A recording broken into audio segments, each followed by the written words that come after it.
Hare Krishna. Thank you very much for joining today's class. We will continue with Bhagavadgita, the Bhakti Yoga part. We know that there are 18 chapters. First 6 are Karma Yoga. Second 6, which is sandwich between 1 to 6 and 7 to 13 to 18, and that is Bhakti Yoga. And last is Gyan Yoga. Why? And can anybody tell why Bhakti Yoga is in the middle?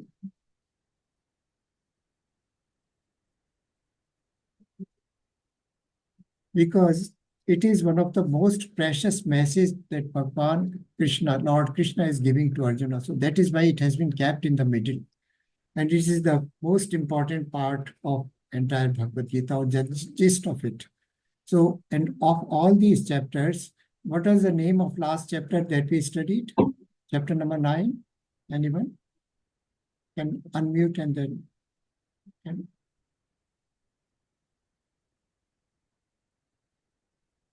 Chapter number 9.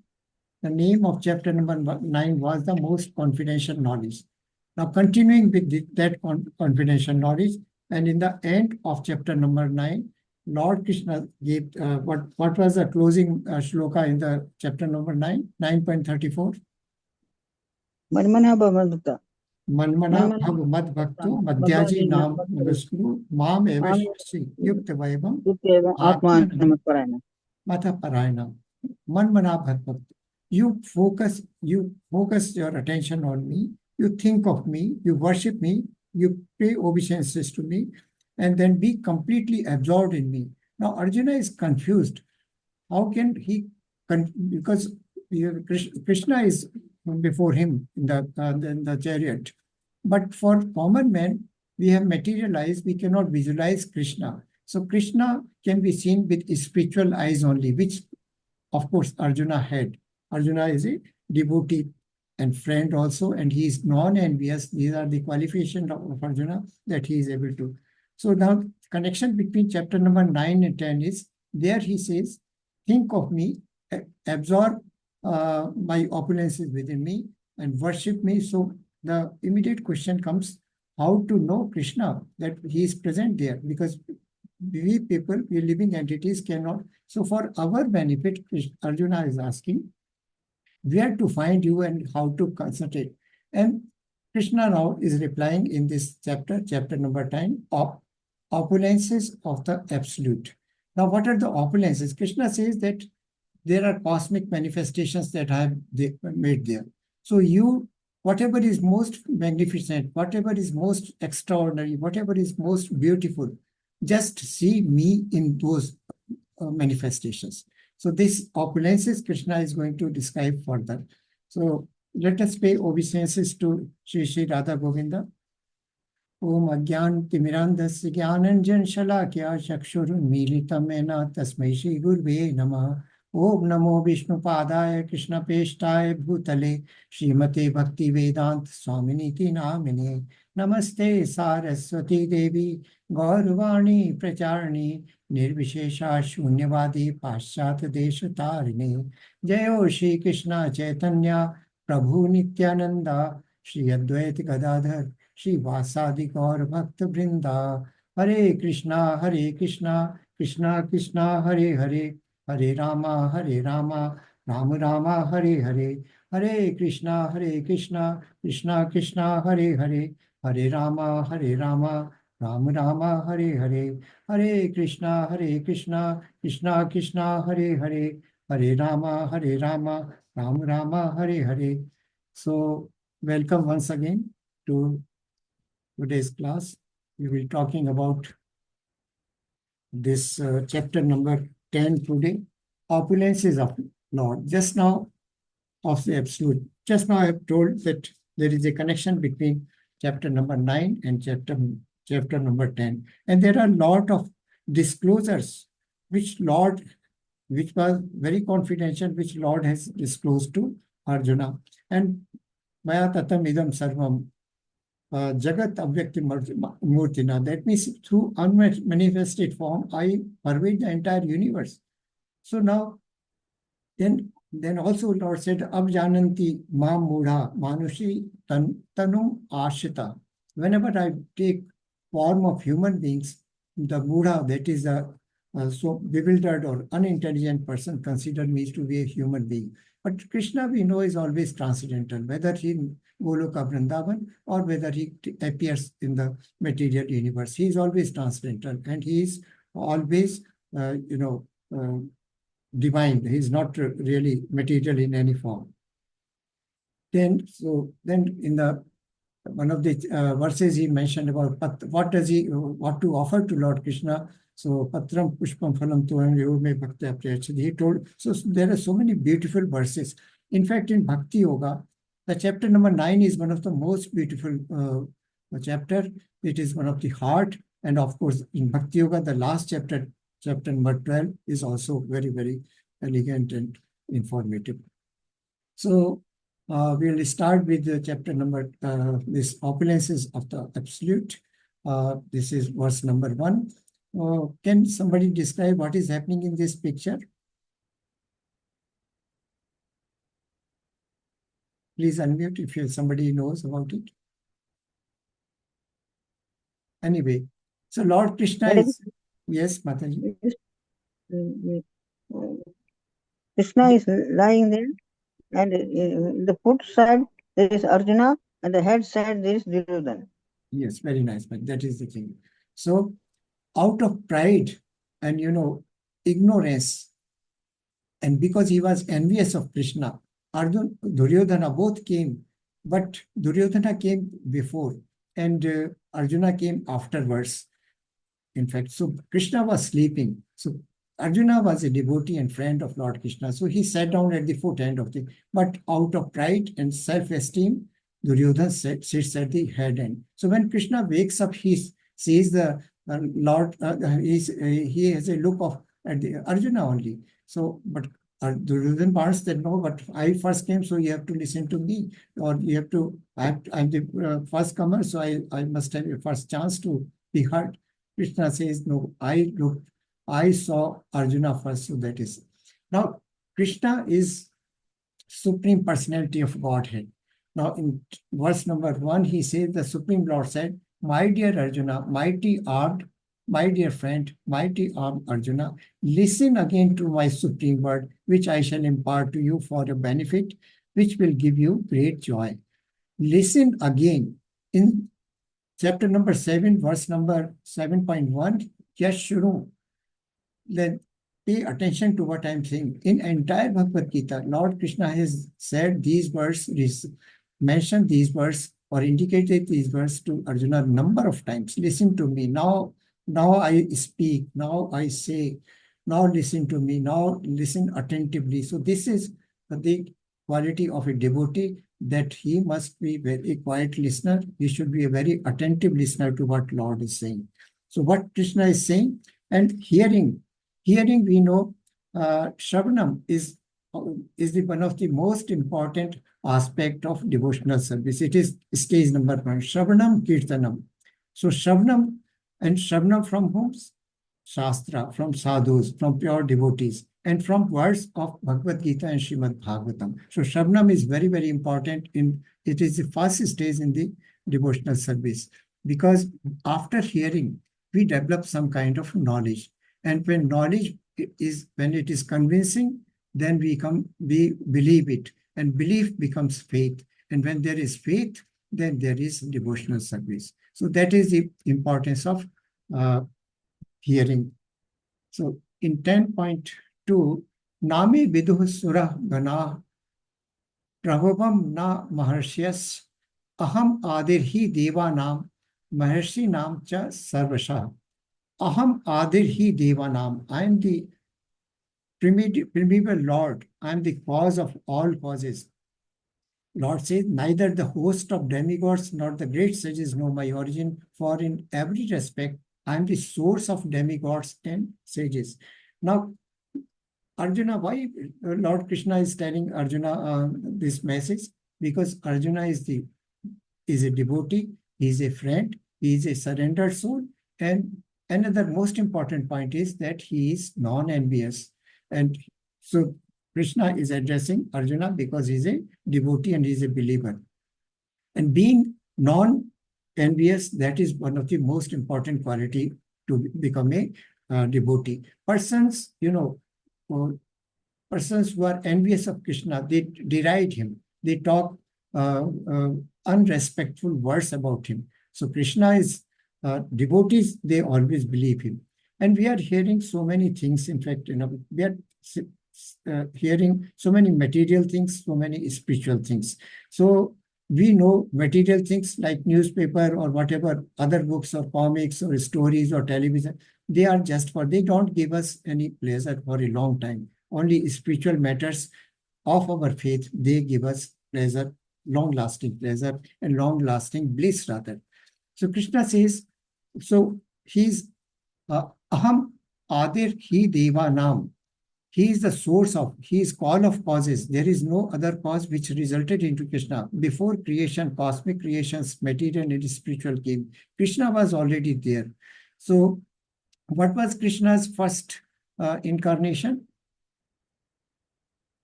Does anybody know about Purusha avatars? So first incarnation was Balaram. Krishna first incarnation in the form of Balaram, and from Balaram there was Vasudeva, Sankarshana, Pradyumna and Aniruddha. Then second Sankarshana was Mahavishnu, and from Mahavishnu came Garbhodakshai Vishnu, and then Karanodakshai Vishnu and Shirodakshai Vishnu. So he is the source of all the demigods, all the cosmic creations, all the spiritual worlds, they have come.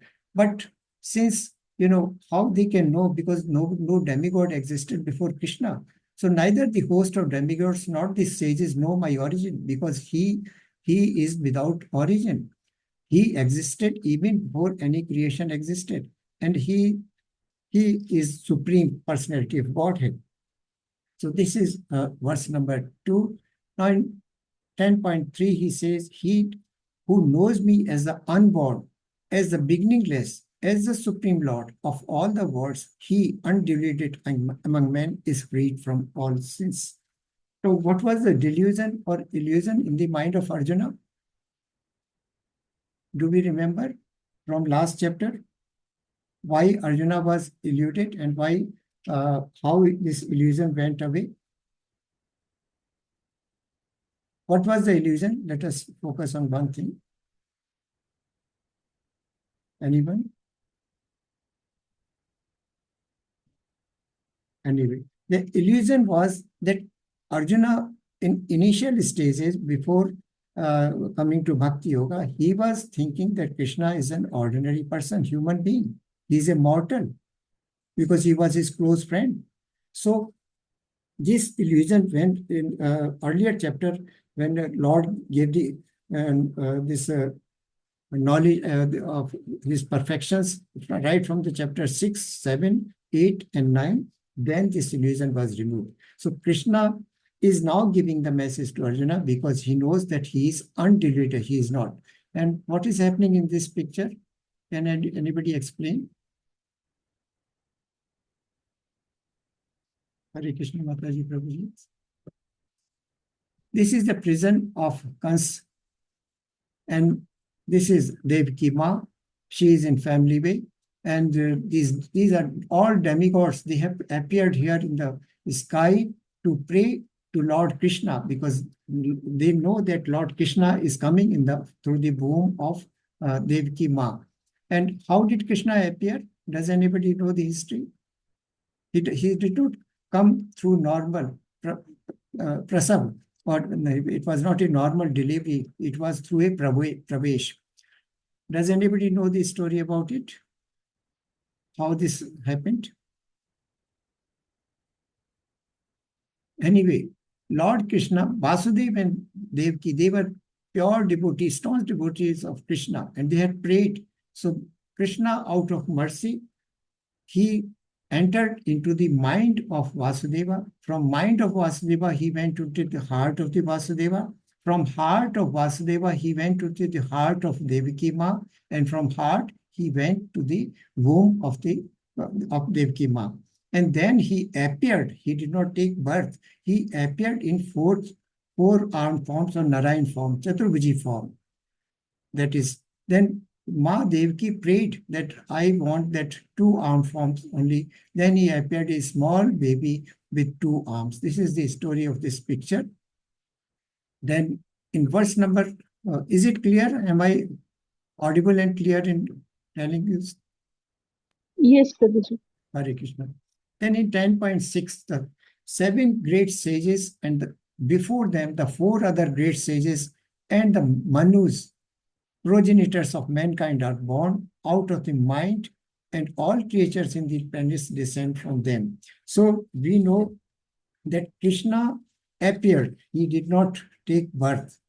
And all the great sages, 4 Kumaras, they were the sons of, Brahmaji, the 7 sages, and all other Manus, the 14 Manus, the 25, all of them appeared. 14 Manus, 4 Kumaras, 18 and 7 great sages. So Saptarishi, what are known as. So these 25 great vibhutis, they appeared out of his mind. They also did not take birth in a conventional manner. They incarnate because they represented Krishna. So then in 10.7, Krishna says, Etam vibhutyam yogam cha mam yo veti tatvatah su vikalpena yogina yujyate natra sanshayah.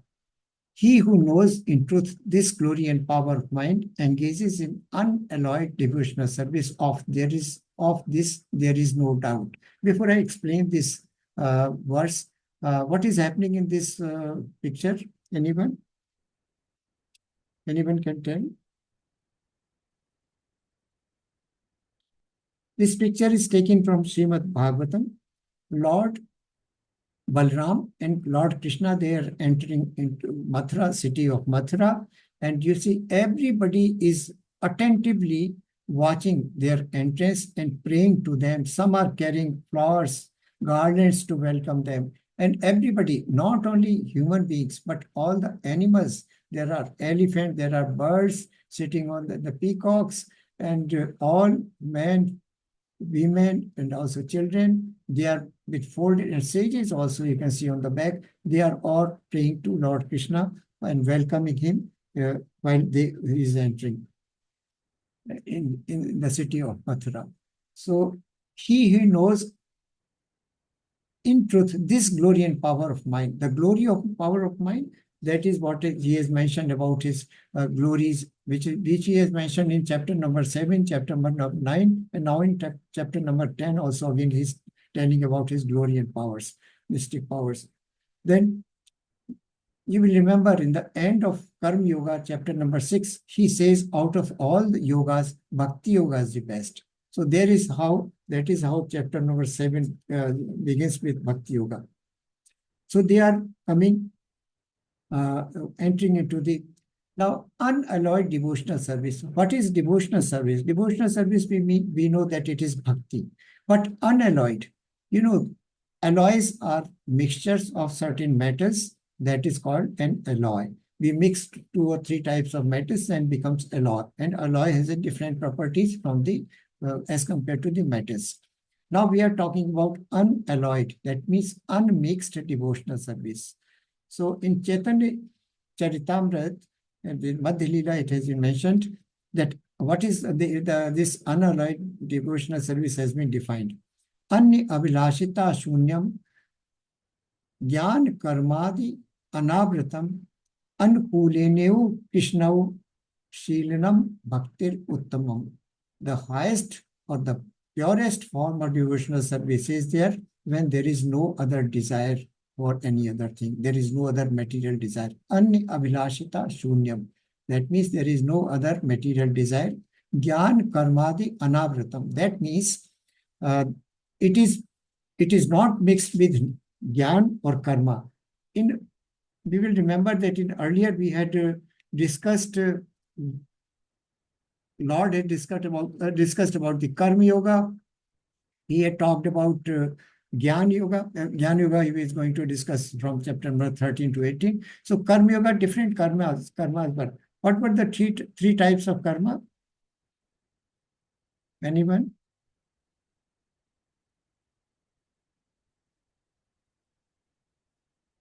broadly two categories, sakam karma and nishkam karma, right? But there are three types of karma. Karma, akarma, and vikarma.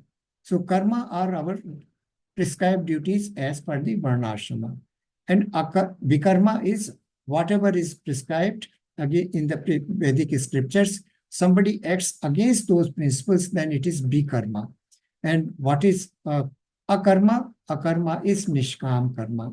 That is whatever we perform as our duty and do not enjoy the fruits of our activity, but offer the fruits to Lord Krishna. That becomes akarma. So that is Gyan Karmadi Anavratam. And what is Gyan? Gyan is speculation. Philosophers, those people who believe in Brahman feature of the Supreme Personality of Godhead, those people who believe speculate, philosophers speculate about Brahma because they do not believe in the personal form, they believe in impersonal form. So pure bhakti is in fact unalloyed devotional services, anabhilashita sunyam, gyan karmadi anavratam, anukuleneu krishnau. Whatever is favorable in devotional service and whatever Krishna accept, shilanam, such kind of conduct, bhaktir uttamam. So that is the definition of pure devotional service. Then in 10.8, Krishna says, Aham sarvasya prabhu, mattah sarvam pravartate, iti matva bhajante mam, buddha bhav samanvitah. I am the source of all spiritual and material worlds. Everything emanates from me. The wise who know this perfectly engage in devotional service and worship me with all their hearts. So he is pervading. Maya tatam idam sarvam jagat avyakt murtina. Lord has already mentioned earlier that I pervade this entire universe in my unmanifest form. That is, I am not visible directly, but my manifestations are my representation, or I reside in my manifestations. So he says, Anade Radha Govinda, we know that he is Sarva Karanam, he is the cause of all causes, he exists, he is Supreme Lord, nothing existed before him, and everything emanated from him, whether it is demigods or spiritual world or this material world. So everything, Lord is emphasizing again that everything emanates from me. The wise who perfectly engage in my devotional service, that is unalloyed devotional service, who have no other material desire, just want to render pure devotional, loving devotional service to Krishna, and they worship me with all their hearts. So this is his message here. Then you see this is the picture of anyone knows about this picture? The history of this picture? Everybody identifies Srila Prabhupada, isn't it? Hare Krishna. Am I audible? Yes, Prabhu. But why there is no response? I want you to interact. So in 10.9, Lord Krishna says, Mad chitta mad gat prana bodhyantah parasparam kathyantas cha mam nityam tushyanti cha ramanti cha. The thoughts of my pure devotees dwell in me. Their lives are surrendered unto me, and they derive great satisfaction and bliss, enlightening one another and conversing about me. So this is what picture shows, in fact. Srila Prabhupada was a pure devotee. He was an elevated soul. He was a liberated soul. And he was an eternal associate of Lord Krishna. So he believed in Krishna. He was a pure devotee of Krishna. And he was always thinking of Krishna. He was barely sleeping for 2 hours or 3 hours at the most. And all the time writing books, translation, papers. And he, you know that in 1965, he traveled to United States of America at the age of 69. He had 2 heart attacks, brain stroke, and all those conditions, unfavorable condition of weather conditions in New York. but he had a determination and commitment, and he had promised to he had to fulfill the promise of his spiritual master. Who was his spiritual master? Bhakti Siddhant Saraswati. He had promised that Bhakti Siddhant Saraswati, Prabhu Srila Bhakti Siddhant Saraswati had asked him that you are a young English-speaking man, a young man, go to West and spread the name of Vedic knowledge, spread the name of Krishna or the Vedic knowledge. And second promise was that whenever you have money, publish books. So now 65, he goes to, at the age of 69, after so many hardship in a cargo vessel, he reaches New York. Then first Sankirtana movement he did in the Tompkins Park. And this is a scene, old picture from Tompkins Park, where lot of devotees, they are so blissful and they are chanting Hare Krishna. Just listen to this.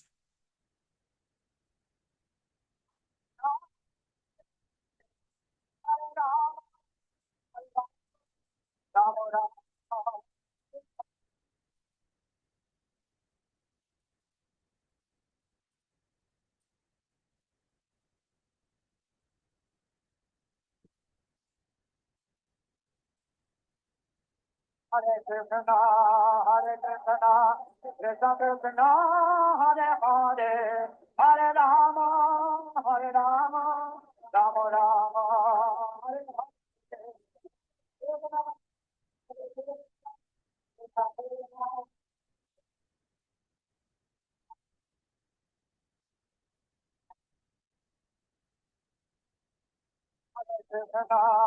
Hare. So you can see the blissful mood of Srila Prabhupada in this place. He is totally surrendered soul, pure devotee, always thinking of Krishna, living Krishna, sleeping Krishna, eating Krishna, and he used to derive great satisfaction while chanting Hare Krishna Mahamantra. Not only he himself, even the devotees who came. And first of all, he was in contact with he came in contact with hippies who had all kinds of vices, but they all turned into pure devotees, and you can see the bliss. Now, verse number 10.8, which Aham Sarvasya Prabhu, from this 8, 9, 10, and 11, this is called Chatushloki Gita. This is the essence of entire Bhagavad Gita. These 4 verses, they are to be memorized by heart. Aham Sarvasya Prabhu, Mattah Sarvam Pravartate, Iti Battva Bhajante Mam Buddha Bhav Samanvita. So, there is a relationship between verse number 8, 9, 10, and 11. So this is called Chatushloki Gita. Chatushloki Gita. Now 3 components are there: Sambandha, Abhideya, and Prayojan. Does anybody know about what is Sambandha, Abhideya, and Prayojan? Mataji has told earlier in any of the chapters. If you know, please unmute and answer. Otherwise, I will. So this is called Chatushloki Gita. And verse number 8, 9, 10, and 11, it is the essence of entire Bhagavad Gita. Now, Sambandh is to re-establish our relationship with Supreme Personality of Godhead or Krishna. What is our relationship? Mamai Vansho Jeev Loke. We are eternal, fragmented part and parcel of Lord. So this is our relationship. So re-establishing relationship with Supreme Personality of Godhead, this is our sambandh with Lord, that we are related, we are part, and body is material, but the soul and super soul which is present in us, that is part of Lord Krishna. So this is our sambandh. Verse number 9 and 10 relate to the process by which this sambandh can be established, or this relationship can be re-established.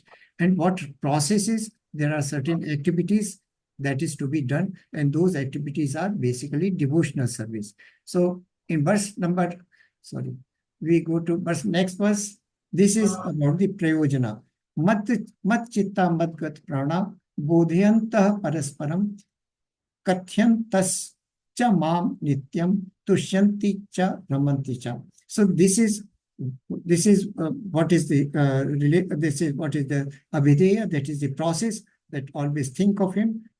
This is what Krishna said in the end of the chapter number 9, 9.34, Manmana Bhakto. And this is the only verse, Manmana Bhakto, which has been repeated in Bhagavad Gita. Out of all the slokas, this verse has been repeated in chapter number 18, verse number 65. Same verse Lord has said again. So this is Sambandha is our relationship with the God, and verse number 9 and 10, those are related to the process by which we can establish this relationship with Krishna. Tesham satat yuktanam. What is to be done? Those who are constantly devoted and worship me. That is, we have to be devoted and worshipping with love. That is, loving devotional service to be rendered. I give understanding by which they can come to me. Dadami buddhi yogam. You will remember in Karma Yoga, Lord Krishna mentioned about Karma Yoga, then Jnana Yoga, then mentioned about different stages of Ashtanga Yoga. Thereafter, he talked about Buddhi Yoga. Buddhi Yoga is nothing, but it is pure Bhakti Yoga. So, Dadami Buddhi, he gives intelligence. We cannot understand Krishna because even demigods, other great sages, nobody could understand Krishna because his glories are so immense, so vast. He is the creator. He has given us Buddhi only. So, with limited faculty of our intelligence or mind, we cannot understand. So, how we need to have loving devotional service and then also mercy of God. The Dadami Buddhi Yoga, out of his causeless mercy, Lord gives us buddhi or the intelligence to understand and do devotional service to him.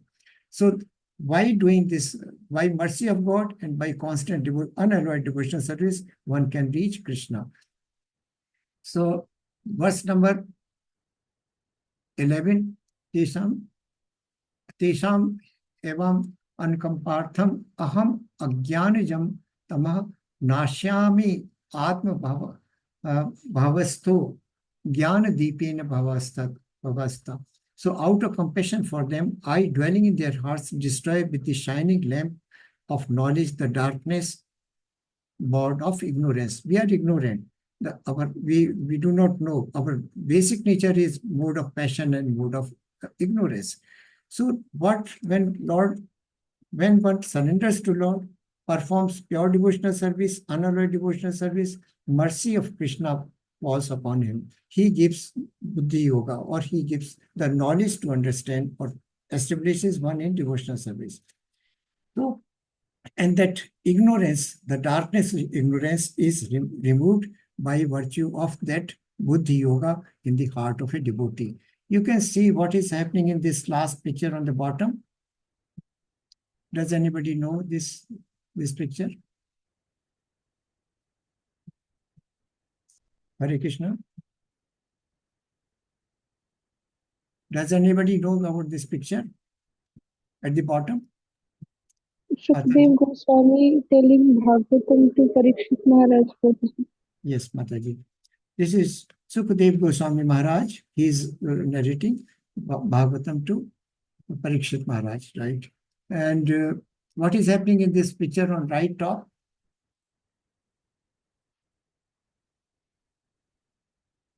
Devhuti, he is an incarnation of Lord Vishnu. He is instructing his mother about the Vedic principles and about Lord Krishna. So this is, again, same thing is happening here. So in Sambandha and Avideya now, verse number 8, 9, 10, 11. So in verse number 11 is about the Prayojana. What is the Prayojan? Prayojan is that the darkness with which we are suffering, darkness of nascence, darkness of, in fact, ignorance, that we do not possess knowledge, that is removed by Lord's Buddhi Yoga or Lord's mercy. So these are 4 verses, 8, 9, 10, 11, very important verses. They are essence of Bhagavad Gita. They are also called as the essence of Chatushloki Gita, right? So this is about Chatushloki Gita here. Then after listening to Krishna, Arjuna is convinced now. Arjuna was always convinced, in fact. But he was very intelligent. Why is asking, when he was convinced, why is asking all these questions? He is asking for the benefit of common men, for Mudha, who people of Alpa Buddhi Medhas, we are Alpa Buddhi, we are Alpa Medha, we are ignorant. For our benefit, he is asking, so that Krishna's message goes to us who are bewildered, who are ignorant totally. Then Arjuna, after listening to these opulences, Arjuna is convinced. He says, Param Brahma, Param Dhama, Pavitram Paramam Bhavan, Purusham Shashwatam Divyam, Adi Devam Ajam Vibhum, Ahus Tvam Rahashas Sarve, Deva Rishi Naradas Tatha, Asito Devalo Vyasa, Swayam Jai Brevisi Me. Now, he says that you are the supreme Brahman, the ultimate, the supreme abode and purifier, the absolute truth and the eternal divine person. You are the primal Lord, God, transcendental and original, and you are the unborn, all-pervading beauty. All the great sages such as Narada, Asita, Devala, and Vyasa, they proclaim this of you, and now you yourself are declaring it to me. So when we know, we hear something from others, we are slightly doubtful about whether it is true or not. When somebody who is about whom we talk, we are listening, if he himself gives us his version, then we believe it. So Arjuna is now fully convinced, and the illusion which was there in his mind is completely gone. And the illusion was that Krishna is now. So out of intelligence, Arjuna is asking repeatedly many questions. Of how you are supreme, what are your opulences, how can one know you by seeing those opulences, because you are not always visible, or you are with materialized, you cannot see. So now you yourself are declaring to me, so I am fully convinced and I surrender unto you and I believe. So this is what Krishna consciousness is.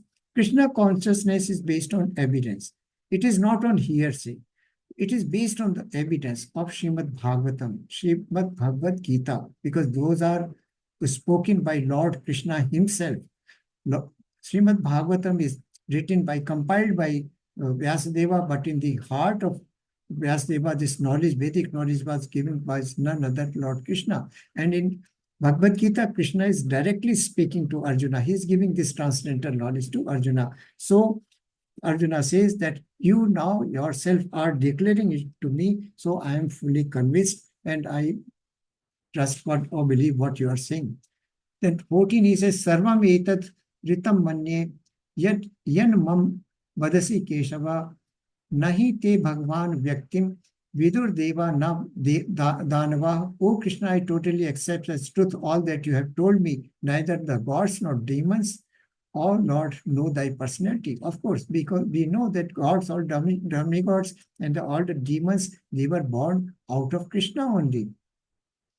Then in 15, he says, indeed, you alone know yourself by your own potencies, O origin of all, Lord of all beings, God of gods, O supreme, Lord of all gods. Just a minute, it is covered. O supreme person, the Lord of the universe. So now Arjuna is fully convinced and he bows down to Lord Krishna. So in fact, what is happening here?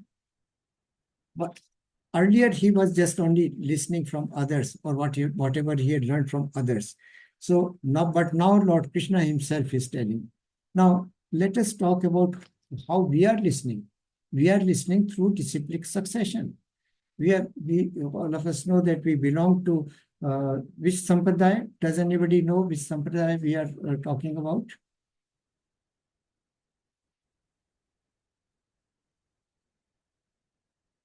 Anyone? There are 4 sampradayas in chapter 1. We are following the disciplic succession, and our present Guru is Guru Maharaj. Before him, Srila Prabhupada was our spiritual master, and the disciplic succession is called as Brahma Madhava Gaudiya Sampradaya, right? So when something is passed on in a disciplic succession, and as it is, that is yatharth, without any deviation, without any changes, without any personal interpretation, then the message becomes pure and as good as when Krishna talked to Arjuna. So now Krishna himself is telling, so When was this? How many times, in fact, Bhagavad Gita was spoken? Does anybody remember?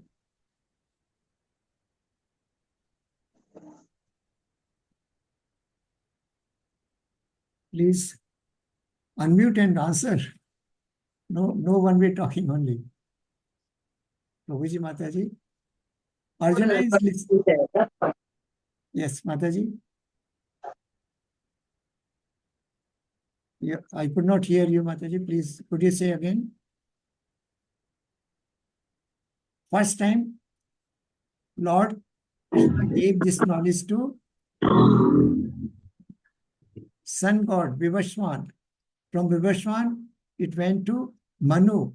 From Manu to Ikshubaku. But passage of time, it was lost. This great knowledge, this spiritual transcendental knowledge was lost. Now, this second time, Lord Krishna is giving this knowledge to Arjuna directly. And we are listening through disciplic succession, that is parampara. And parampara is very important because it is evidence-based. What Krishna has said, we are receiving the same message without any alteration or any change. So, without any personal interpretation also.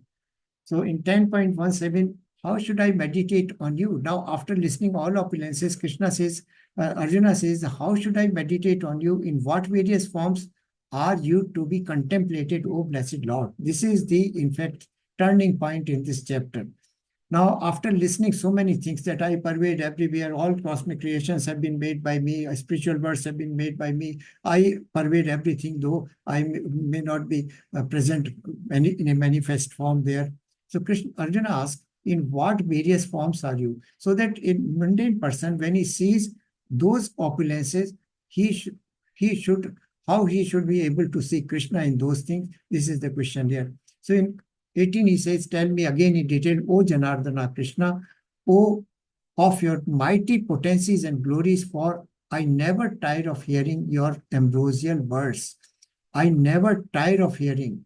Krishna, Arjuna is a devout devotee of Lord Krishna. He's a friend, he's a surrendered soul, and he has accepted Krishna as his guru. In chapter number 2, Shichyat Aham, he became Karpane Dosho Mehta Svabhava. In that verse, he surrenders ultimately and accepts Krishna as his and becomes his disciple. So this is, he is not, as a disciple, he is requesting. Now anybody can answer, all of you can unmute, and I will be pointing to certain pictures.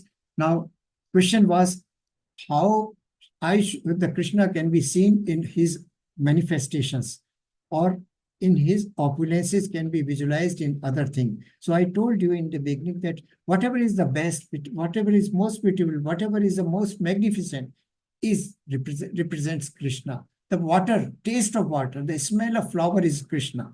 So this is how, now opulence is, he wants to listen. So what is this picture showing on the top left?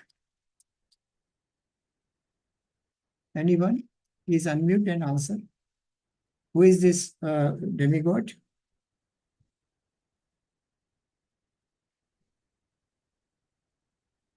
Anybody may answer, please.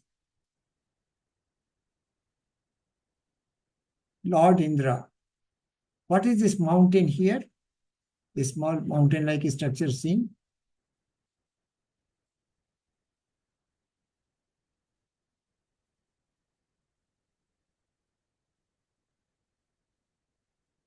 This is Meru Parvat. So these are symbols in which Krishna can be visualized by a mundane person, or whatever is most supreme or most beautiful represents Krishna. So this is, who is this one? Please unmute. Let us be interactive. Shiva. Lord Shiva. Yes, Mataji, thank you. And what is this we see here? Of Rudras, he is Shiva. Of stars, what is he? This is moon. Of stars, he is moon. No. Of demigods, he is Indra. Of Rudras, he is Shiva. Of stars, he is moon. Of horses or animals, he is, what is this horse? Uchshrava. And what is this symbol here? Om. Om. Of syllables, he is Om. And who is this figure here seated?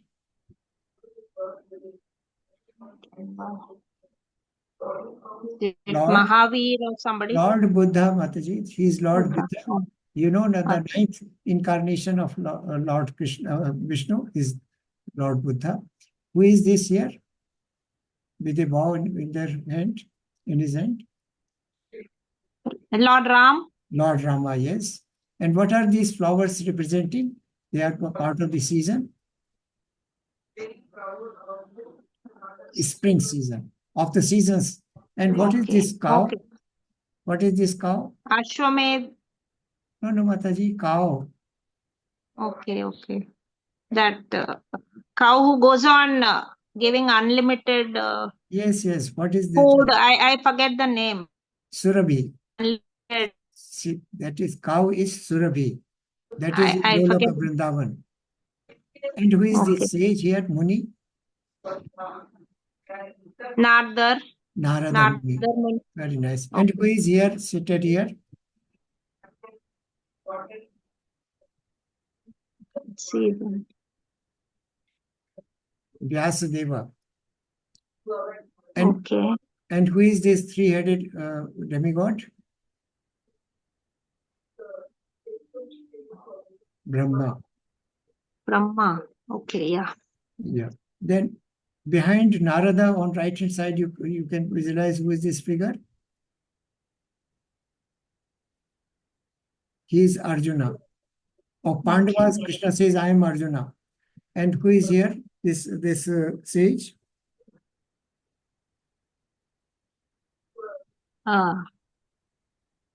Parshuram. Is it Parshuram? Parshuram? Yeah, he's not Parshuram. He is in fact, this is Lord Buddha, this is Vyasadeva. This the below there, right? And below Vyasadeva, who is here? This one. This Prahlad Maharaj. Prahlad. Okay. And this, the fish you can see here. Out of all the fishes, this is shark. Shark is considered to be the biggest fish and most powerful also, right? So this is symbolic representation of Krishna manifested. Arjuna asked, in what opulent form I can see you as in the form of Krishna. So Krishna replies that you can see me in these forms. These are other pictures. There is Vasuki, serpent is there. Then shark, fish is there. Then you can see the Lord Vishnu is lying here. Then this one is Marichi. This is lion out of the animals. Then this is Kuvera here, and this is Marichi here. And here, Yamraj. This is Yamraj with a stick in his hand, or the dand in his hand. And then you can see this elephant is Aravat Hathi, Aravat elephant. So these are representation of Krishna, in fact. And in earlier verse, Arjuna asked, in what various forms are you to be contemplated? So whenever you see these things, you contemplate on Krishna, because these are all creations of Krishna. And this is a table from 19, verse number 19, the Blessed Lord said, yes, I will tell you of my splendorous manifestation, but only of those which are prominent. O Arjuna, my opulence is limitless. The cosmic manifestations are numerous, innumerable, infinite. We cannot, Krishna is not able to explain all. So what he says, by a small spark, all my manifestations are there. And out of these manifestations, I am going to tell you just a few only. And these few are given in the picture. This is a list that when you see Vishnu, Sun, Marichi, Moon, Sun, then among the Adityas, I am Vishnu. Among the light, I am Sun. Marutis, I am Marichi. Among the stars, I am Moon. Among the Vedas, I am Samveda. So this is how he is describing.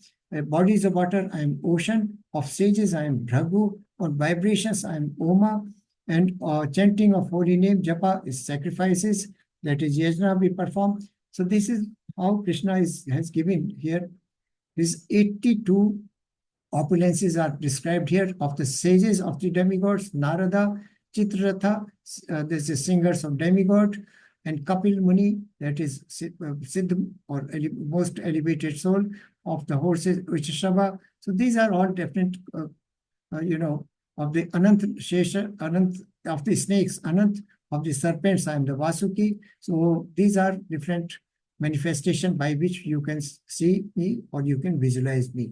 And of the women, his fame, fortune, speech, memory, and intelligence, faithfulness, and patience.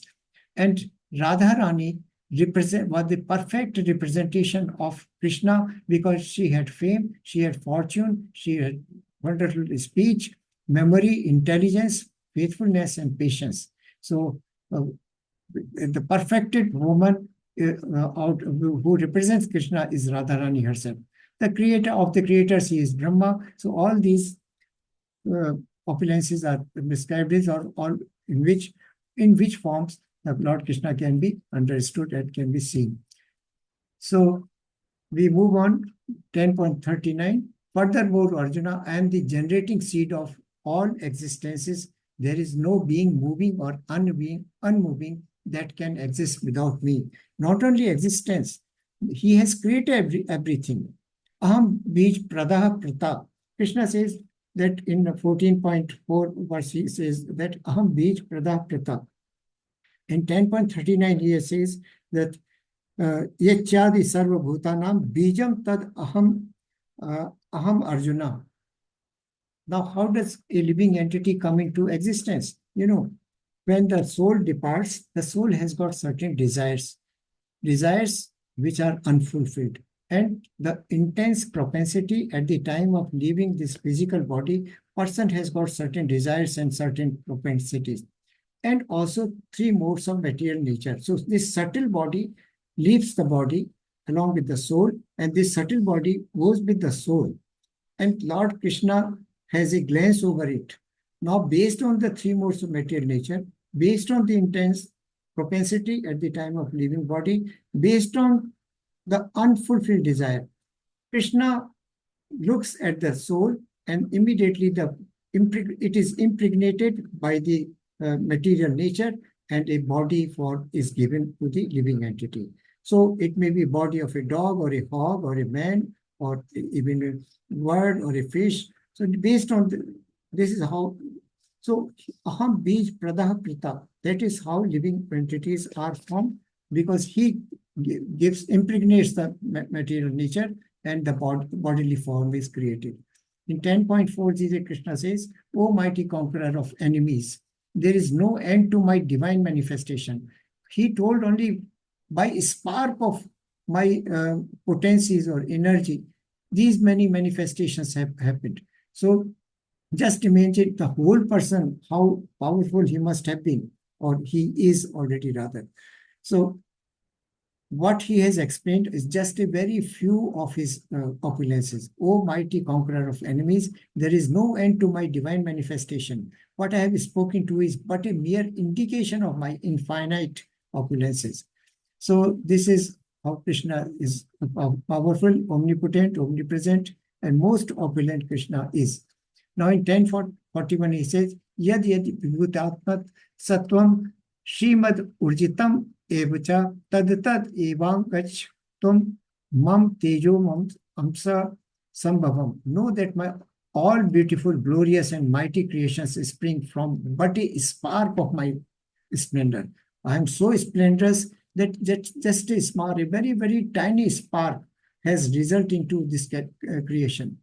It is just a mild, a very, very small fragment by which this entire universe is created. Then this is a beautiful verse, 10.42.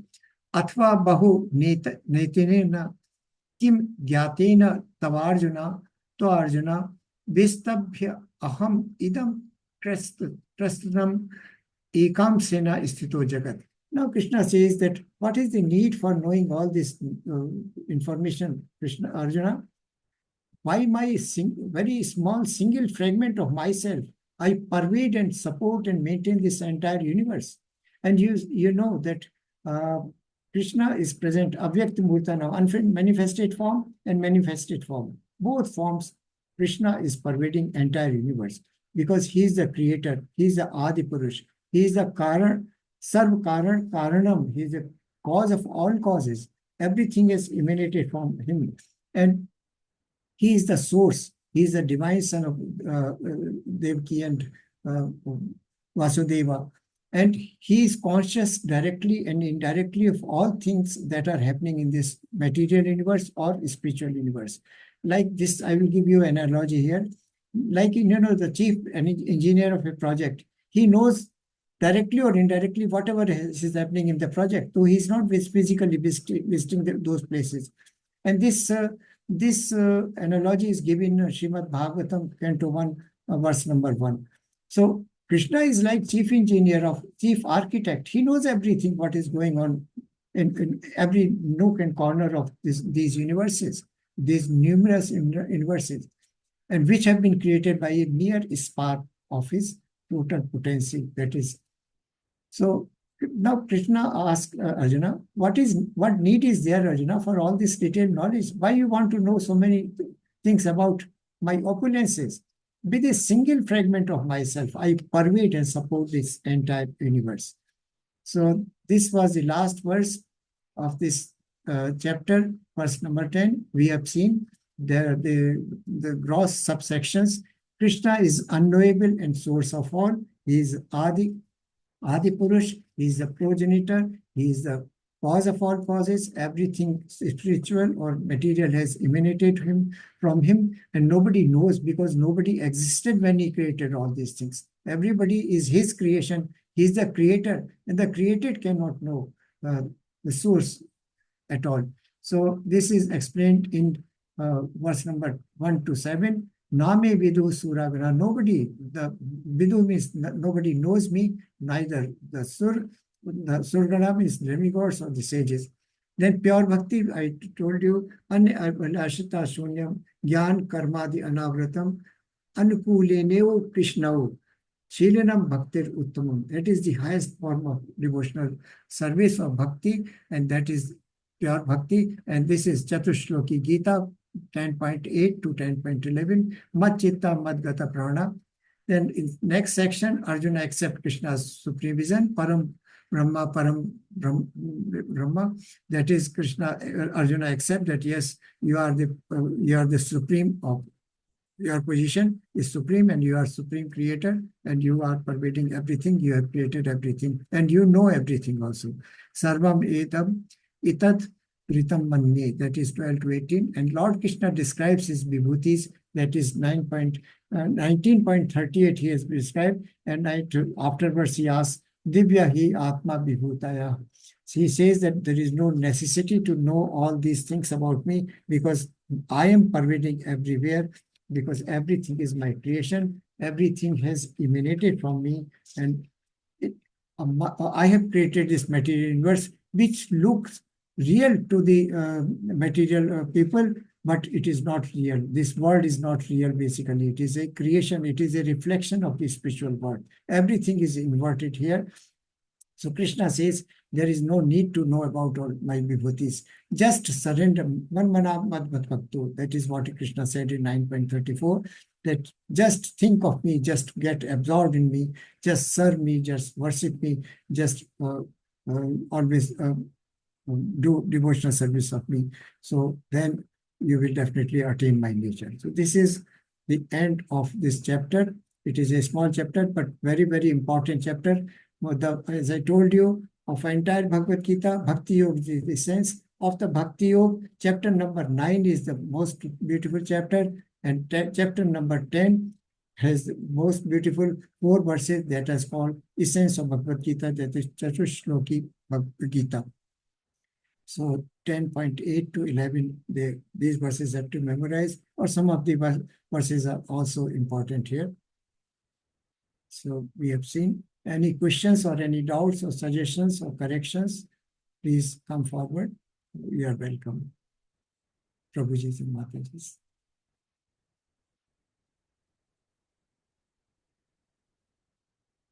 anything that I could not make clear, or probably I could not explain nicely?